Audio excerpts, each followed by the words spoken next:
if you look at some of the early pictures of the Long Range Desert Group, you will see the vehicles have got the pink paint on.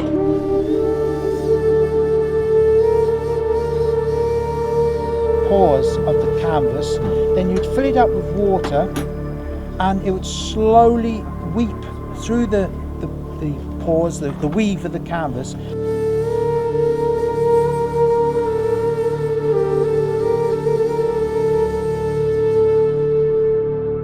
People say that the desert isn't pink. Depending on where you are, the desert can be from black right the way through to green.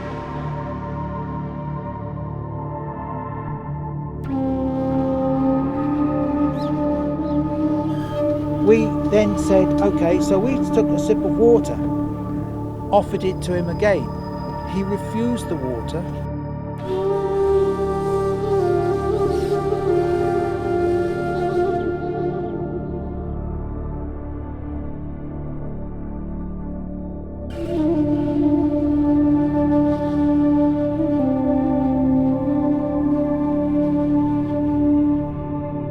My name's Alan. I've been owner of this Pink Panther for 23 years now.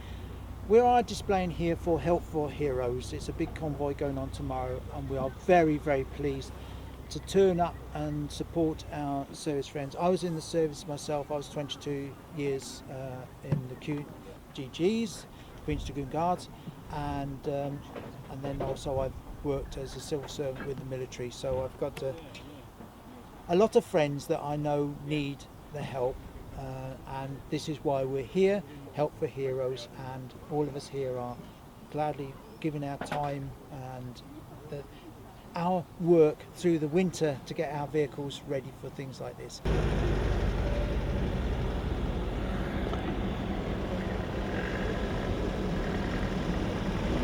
We're going to talk about the unit made Pink Panther. The regiment, the 22 SAS, did disband and wasn't reformed again until 1947. In 1947-48, the Series 1 Land Rover was produced to simulate the Jeeps that they had during the Second World War. There was only a few of them made. There is one surviving, and that is down at the Dunsfold collection. So if you want to see the Series 1 Pink Panther, that is down at Dunsfold. I was hoping it might have been up here, but it's not. So we then skipped from the Series 1 into the unit made. The guys realised that when the 2A came out, it was the ideal vehicle for them. So they realised that they needed to modify it. Great. So they sat down, and as these guys do in the regiment, they have a plan. Someone has an idea, someone else has an idea, and they worked it together, producing this unit made. As you notice, the gun which carries the SLR, quite simple, easy made, bent, jerry cans bolted to the front. The spare wheel hanging from the front was a later modification. They were toying with the idea, and eventually it did end up on the front. So this is quite a later modification. The early ones, the spare wheel stayed on the top. But when you're dealing with a 916 tyre, it's heavy, too heavy for the bonnet. So someone came up with the idea, put it on the in front. They've realised then that also caused a stirring of air, which helped cool the vehicle. So they've done that. They also had to modify the vehicle inside to very similar to what they did with the Jeeps, with an expansion tank which went inside.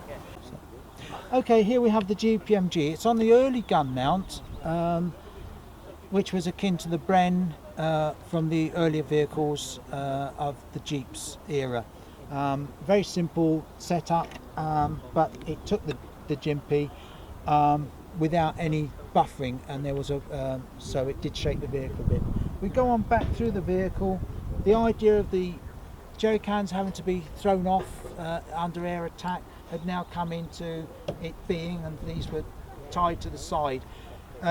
This is, as I said, quite a later modification. So it was becoming more akin to the Marshall's one.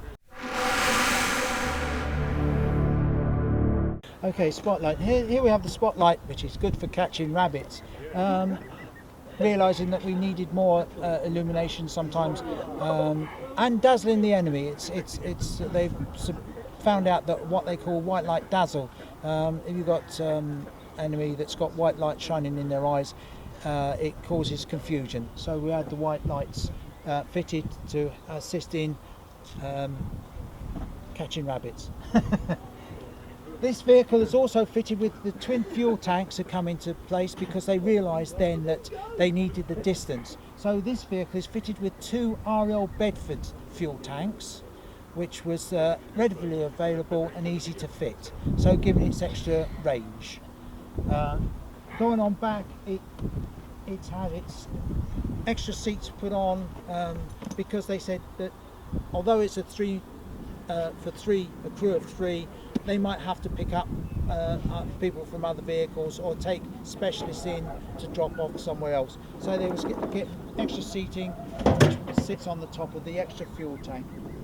It is full of water, fuel and food, enough for a man, for a 3-man crew to live for up to 6 weeks out in the desert, with the odd resupply from the aeroplane. And they're very nice to see them arriving, because you know you're going to get your fresh bread and your mail. The longest I was out was for about 4 months, and as I said, without air supply we would have been really finding it difficult